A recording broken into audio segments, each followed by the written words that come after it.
When asked one of the strangest, bizarre serial killers that I've ever thought of, what comes to mind for me is Albert Fish. And the story that I'm about to tell you is stuff of nightmares.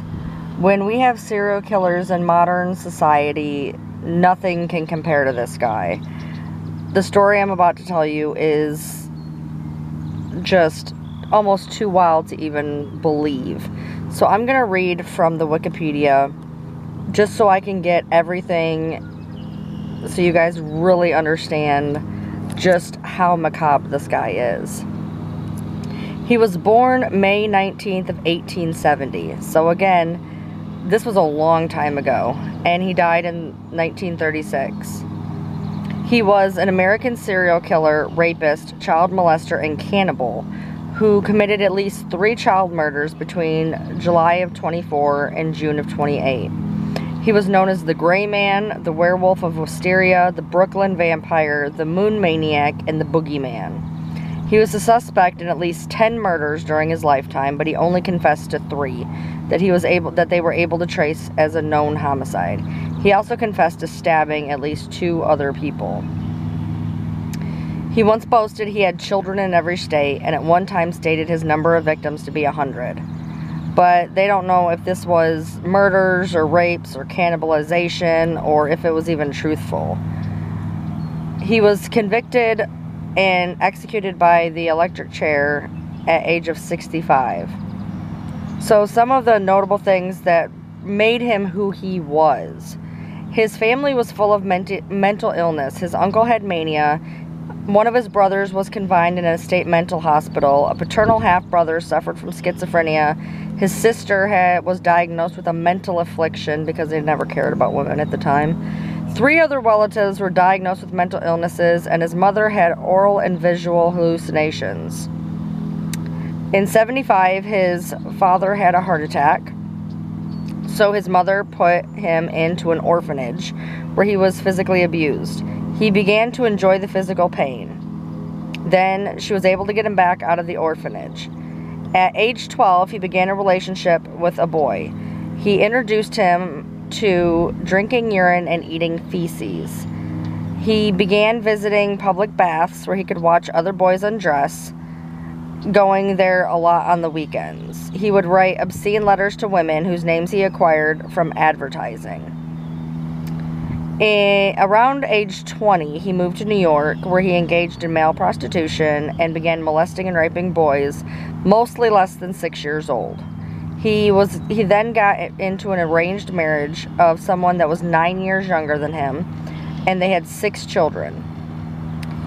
He was then arrested for grand larceny and put into Sing Sing prison. He later recounted an incident in which a male lover took him to a wax museum where he was fascinated by a bisection of a human penis and subsequently became obsessed with sexual mutilation. Then he met a 19-year-old man where they began a sadomasochistic relationship. And then he took the guy to an old farmhouse where he tortured him over a period of 2 weeks. He eventually tied him up and cut off half of his penis. Quote, "I shall never forget his scream or the look he gave me," he recalled. He originally intended to kill him, cut up his body, and take it home, but he feared that the hot weather would draw attention, so he poured peroxide over the wound, wrapped it in a Vaseline-covered handkerchief, left a $10 bill, kissed him goodbye, and left. His wife left him for a handyman, and he was forced to raise his children as a single parent. He began to have auditory hallucinations and once wrapped himself in a carpet, saying that he was following the instructions of John the Apostle. It was about this time that he began to indulge in self-harm by embedding needles into his groin and abdomen. After his arrest, x-rays revealed that Fish had at least 29 needles lodged in his pelvic region. And I've saw the x-ray, and it is wild. He also hit himself repeatedly with a nail-studded paddle, inserted wool doused with lighter fluid in his anus, and set it on fire. While he was never thought to have physically attacked or abused his children, he did encourage them and their friends to paddle his butt with the same nail-studded paddle he used to abuse himself. The escalation. This needs to be escalated, apparently. He stabbed an intellectually disabled boy. He chose people who were either mentally disabled or black as his victims, explaining that he assumed these people would not be missed when killed. He would later claim to occasionally pay boys to procure other children for him. He tortured, mutilated, and murdered young children with his implements of hell: a meat cleaver, a butcher knife, and a small handsaw. In 24, Fish found 8-year-old Patrice Keel playing alone on her parents' farm. He offered her money to come and help him look for rhubarb. She was about to leave the farm when her mother chased him away. He left, but then returned later, where he tried to sleep but was discovered by the father and forced to leave. By 24, he was 54 and suffered from psychosis, felt that God was commanding him to torture and sexually mutilate children. Shortly before his abduction of Grace Budd, Fish attempted to test his implements of hell on a 10-year-old child he had been molesting named Cyril Quinn. Quinn and his friend were playing box ball on a sidewalk when Fish asked them if they'd eaten lunch. When they said they had not, he invited them to his apartment for sandwiches. While the two boys were wrestling on the bed, they dislodged his mattress, and underneath there was a knife, a small handsaw, and a meat cleaver. They became frightened and ran out of the apartment. Despite already being married, he married another woman in 1930, and they divorced after a week. He was arrested in 30 for sending an obscene letter to a woman who answered an advertisement for a maid. Following that arrest and another in 1931, he was sent to Bellevue for an observation. In May of 1928, he saw a classified advertisement in the Sunday edition of New York World that read, "Young man, 18, wishes position and country. Edward Budd of 406 West 15th Street." At 58 years old, he visited the Budd family in Manhattan under the pretense of hiring Edward. He later confessed that he planned to tie Edward up, mutilate him, and leave him to bleed to death. He introduced himself as Frank Howard, a farmer from Farmingdale. He promised to hire Budd and his friend and said that he would send for them in a few days. He failed to show up, but sent a telegram to the Budd family apologizing and set a later date. When he returned, he met the younger sister, 10-year-old Grace Budd. He apparently shifted his intentions towards Grace and quickly made up a story about having to attend his niece's birthday party. He persuaded the parents to let Grace accompany him. He took her to an abandoned house he had previously picked out for the murder of his next victim, located in New York. There, he manually strangled her to death, decapitated and dismembered her body, ate most of her remains over the next several days. Police arrested 66-year-old Charles Pope as a suspect in the disappearance, accused by Pope's estranged wife. Pope spent 108 days in jail between his arrest and trial on December 22, 1930. He was found not guilty. The letter to the mother of Grace Budd. In November of 34, an anonymous letter sent to Grace's parents ultimately led the police to Fish.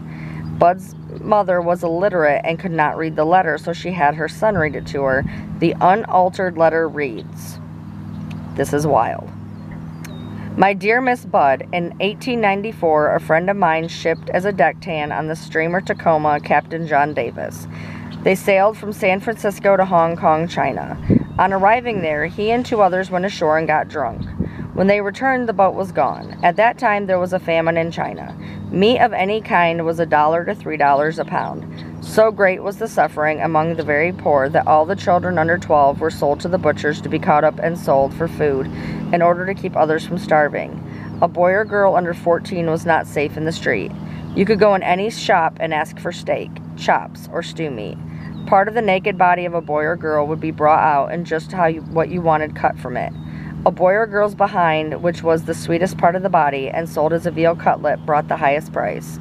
John stayed there so long he acquired a taste for human flesh. Upon his return to New York, he stole 2 boys, one 7 and one 11, took them to his home, stripped them naked, and tied them in a closet, then burned everything they had on. Several times a day and night he spanked them, tortured tortured them to make their meat good and tender. First, he killed the 11-year-old boy because he had the fattest ass, and of course, the most meat on it. Every part of his body was cooked and eaten except for the head, bones, and guts. He was roasted in the oven, all of his ass, boiled, broiled, fried, and stewed. The little boy was next and went the same way. At that time, I was living at 409 East 100th Street, rear, right side. He told me so often how good human flesh was, I made up my mind to taste it. On Sunday, June the 3rd, 1928, I called on you at 406 West 15th Street, brought you pot cheese, strawberries. We had lunch. Grace sat in my lap and kissed me. I made up my mind to eat her, on the pretense of taking her to a party. You said yes, she could go. I took her to an empty house in Westchester I had already picked out. When we got there, I told her to remain outside. She picked wildflowers. I went upstairs and stripped all my clothes off. I knew if I did not, I would get her blood on them. When all was ready, I went to the window and called her. Then I hid in a closet until she was in the room. When she saw me naked, she began to cry and tried to run down the stairs. I grabbed her, and she said she'd tell her mama. First, I stripped her naked. How did she kick, bite, and scratch? I choked her to death, then cut her in small pieces so I could take my meat to my room, cook it, and eat it. How sweet and tender her little ass was roasted in the oven. It took 9 days to eat her entire body. I did not fuck her, though. I could have. I wish I did. She died a virgin. Police investigated the letter, and although the story concerning Captain Davis and the famine in Hong Kong could not be verified, the part of the letter concerning the murder of Grace was found to be accurate in its description of the kidnapping and subsequent events, although it was impossible to confirm whether or not Fish had actually eaten parts of Grace's body. The letter was delivered in an envelope that had a small hexagonal emblem with the letters NYPCBA. A janitor at the company told the police that he had taken some of the stationery home, but left it at his rooming house at 200 East 52nd Street when he moved out. The landlady of the rooming house said that Fish checked out of that room a few days earlier. She said that Fish's son sent him money, and he asked her to hold that next check for him. The detective waited outside the room until Fish returned. He agreed to go to headquarters for questioning and then brandished a razor blade. King disarmed Fish and took him to police headquarters. Fish made no attempt to deny the murder of Grace Budd, saying that he meant to go to the house to kill her brother. Fish said it never even entered his head to rape the girl, but he later claimed to his attorney that while kneeling on Grace's chest and strangling her, he did have 2 involuntary ejaculations. This information was used at trial to make the claim of the kidnapping was sexually motivated, thus avoiding any mention of the cannibalism. Additional crimes discovered after Fish's arrest. During the night of July 14th, 1924, 9-year-old Francis McDonald was reported missing after he failed to return home from playing catch with his friends in Port Richmond, Staten Island. A search was organized and his body was found, hanging by a tree, in a wooded area near his home. He had been sexually assaulted and strangled with his suspenders. According to an autopsy, McDonald had also suffered extensive lacerations to his legs and abdomen, and his left hamstring had been entirely stripped off its flesh. Fish refused to claim responsibility for this, although he later stated that he intended to castrate the boy, but fled when he heard someone approaching the area. McDonald's friends told the police that he was taken by an elderly man with gray mustache.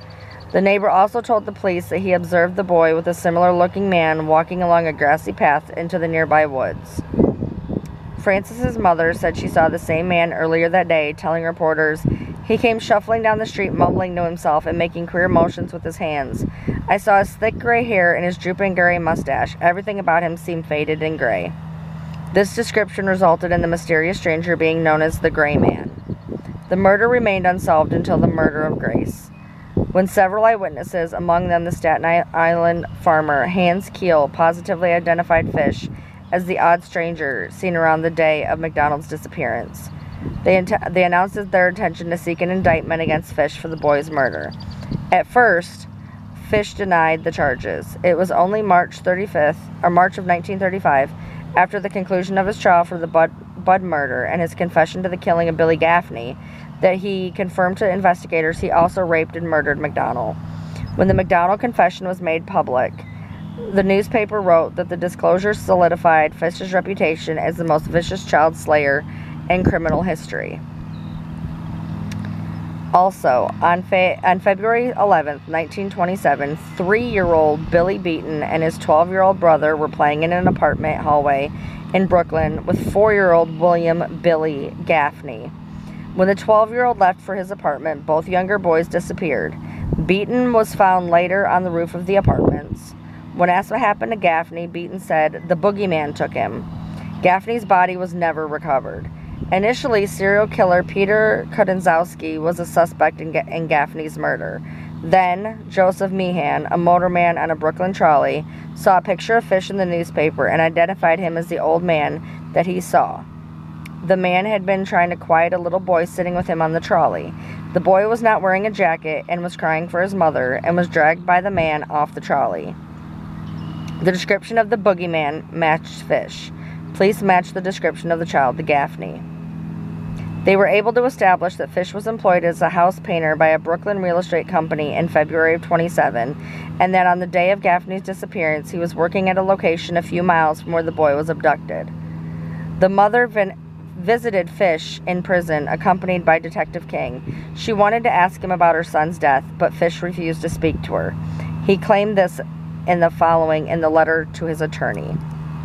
"I brought him to Riker Avenue dumps. There is a house that stands alone, not far from where I took him. I took the G-boy there, stripped him naked and tied his hands and feet and gagged him with a piece of dirty rag I picked out of the dump. Then I burned his clothes. I threw his shoes in the dump, and then I walked back and took a trolley to 59th Street at 2 a.m. and walked home from there. Next day, about 2 p.m., I took tools, a good heavy set of cat and nine tails, homemade, short handle. Cut one of my belts in half, slit this half in 6 strips about 8 inches long. I whipped his bare behind until the blood ran from his legs. I cut off his ears, nose, I slit his mouth from ear to ear, gouged out his eyes. He was dead then. I stuck the knife in his belly, and I held my mouth to his body, and I drank his blood. I picked up 4 old potato sacks I gathered a pile of stones, and then I cut him up. I had a grip with me. I put his nose, ears, and a few slices of his belly in the grip. Then I cut him through the middle of his body, just below his belly button. Then through his legs, about 2 inches below his behind. I put this in my grip with a lot of paper. I cut off the head, feet, arms, hands, and the legs below the knee. This I put in the sacks, weighed with stones, tied the ends, and threw them into the pools of slimy water you will see along the road to North Beach. Water is 3 to 4 feet deep. They sank at once. I came home with my meat. I had the front of his body I liked best. His monkey and peewees, and a nice little fat behind to roast in the oven and eat. I made a stew out of his ears, nose, pieces of his face and belly. I put onions, carrots, turnips, celery, salt, and pepper. It was good. Then I split the cheeks of his behind open, cut off his monkey and peewees, and washed them first. I put strips of bacon on each cheek of his behind and put it in the oven. Then I picked 4 onions, and when the meat had roasted about 25 minutes, I poured about a pint of water over it for gravy, and I put in the onions. In frequent intervals, I basted his behind with a wooden spoon, so the meat would be nice and juicy. In about 2 hours, it was nice and brown, cooked through. I never ate any roast turkey that tasted half as good as his sweet, fat little behind did. I ate every bit of his meat in about 4 days. His little monkey was sweet as a nut, but his peewees I could not chew. Threw them in the toilet. Fish's trial for the murder of Grace Budd began March 11, 1935. The trial lasted for 10 days. He pled insanity and claimed to have heard the voice from God telling him to kill children. Several psychiatrists testified about his sexual fetishes, which included sadism and masochism, flagellation, exhibitionism, voyeurism, piquerism, cannibalism, chirophagia, urophilia, hemophilia, pedophilia, necrophilia, and infibulation. So some of those are: flagellation is beating yourself with things like the cat o' nine tails or whips. Exhibitionism, voyeurism, piquerism, cannibalism, eating feces, drinking urine, drinking blood. It said that he had a psychiatric phenomenon, and that nowhere in legal or medical records was there ever an individual who possessed so many sexual abnormalities. They explained that his obsession with religion, and specifically his preoccupation with the biblical story of Abraham and Isaac, said that Fish believed that he similarly sacrificed a boy would be penance for his own sins, and even if the act itself was wrong, angels would prevent it if God did not approve. Fish attempted the sacrifice once before, but was thwarted when a car drove past. Ed Budd was the next intended victim, but he turned out to be larger than expected, so he settled on Grace. Although he knew Grace was female, it is believed that Fish perceived her as a boy. They then detailed his cannibalism, which in his mind he associated with communion. The last question he asked was 15,000 words long, detailed his life, and ended with asking how the doctor considered his mental condition based on his life. They simply answered, "He is insane." On defense, they asked if he knew the difference between right and wrong. He just responded that he did know, but that it was a perverted knowledge based on his opinions of sin, atonement, and religion, and thus was insane knowledge. The defense called 2 more psychiatrists to support the findings. The first of 4 rebuttal witnesses was Minnis Gregory, a former manager of the hospital where he was treated during 1930. He testified that Fish was abnormal but sane. Under cross-examination, they asked if coprophilia, urophilia, and pedophilia indicated a sane or insane person. Gregory replied that such a person was not mentally sick and that these were common perversions that were socially perfectly all right, and that Fish was no different from millions of other people, some very prominent and successful, who had the very same perversions of eating feces and drinking urine. The next witness was the resident physician at the Tombs. He was objected to a doctor with no training in psychiatry testifying on the issue of sanity, but the justice overruled on the basis that the jury could decide what to give the prison doctor. When asked whether Fish causing himself pain indicated a mental condition, they replied, "That is not masochism," as he was only punishing himself to get sexual gratification. The next witness testified that coprophilia was a common practice and that religious cannibalism may be psychopathic, but was a matter of taste and not evidence of a psychosis. The last witness repeated Lambert's opinion. Another defense witness was Mary Nichols, Fish's 17-year-old stepdaughter. She described how Fish taught her and her brothers and sisters several games involving overtones of masochism and child molestation. None of the jurors doubted that he was insane, but ultimately, as one explained, they felt he should be executed anyway. They found him to be sane and guilty, and the judge sentenced the defendant to death by electrocution. He arrived in prison in 1935 and was executed in 1936, 10 months later, in the electric chair in Sing Sing. He entered the chamber at 11:06 p.m. and was pronounced dead 3 minutes later. He was buried in Sing Sing Prison Cemetery. Fish is said to have helped the executioner position the electrodes on his body. His last words were reportedly, "I don't even know I'm here." According to one witness present, it took 2 jolts before he died, creating the rumor that the apparatus was short-circuited by the needles that he had inserted into his body. These rumors were later regarded as untrue, as they reportedly died in the same fashion and time frame as others in the electric chair. At a meeting with the reporters after the execution, they revealed that he was in possession of his client's final statement. This amounted to several pages of handwritten notes that he apparently penned in the hours just prior to his death. When pressed to reveal the document's contents, he refused, saying, "I will never show it to anyone. It was the most filthy string of obscenities I have ever read." Known victims were Francis McDonnell, Billy Gaffney, and Grace Budd. Suspected was Fish denied involvement with any other murders, but he was a suspect in at least a dozen other ones. They believed that he had been the Brooklyn Vampire, a rapist and murderer who mainly preyed on children and teenagers in and around New York City area, such as a 12-year-old who was strangled and beaten on the roof of a 5-story apartment. She died in the hospital shortly after she was found.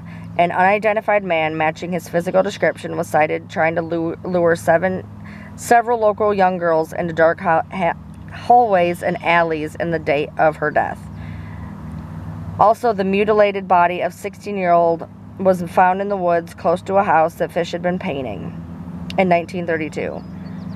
Fish claimed to have sexually assaulted at least 100 boys. The most of them were black or had developmental disabilities.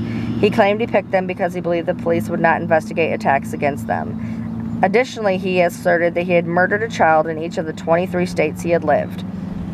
A 19-year-old in 1910, a 5-year-old in 1926, a 4-year-old in 1930, a 6-year-old in 1931, and a 17-year-old in 1932. And that is Albert Fish, the most depraved serial killer I have ever heard of.